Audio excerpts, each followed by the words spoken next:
वालेकुम। ए ईमान वाले, इन फितनों के दौर में अगर तू चाहता है कि मुझे वफ़ा मिले, मोहब्बत मिले, प्यार मिले, तो अल्लाह का क्यों नहीं बन जाता? फिर मालो दौलत, अपनी कोठियाँ, बिल्डिंगें, घर बनाए जाओ। वो हमेशा का घर तुम्हें कबूल नहीं है, जन्नत नहीं। तंदुरुस्ती नहीं चाहिए, लाखों रुपए डॉक्टरों पे लगा देते हो।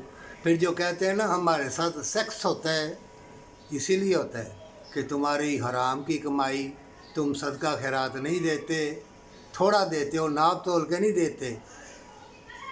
तभी तुम्हें जब गंदगी अंदर हो तो शैतान तो चिमटेगा ना। या तो एसाबी निज़ाम कमज़ोर है, या दूसरा कि गंदी बातें सोचोगे, शैतान तुमसे सेक्स करेगा।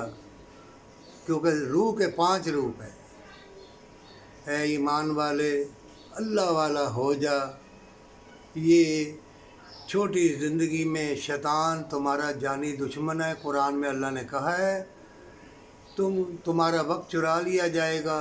हसीन फितने, हसीन चीज़ें, गाड़ियाँ, बंगले, चमक दमक, उड़ने वाली गाड़ी, ये सब तुम देख रहे हो।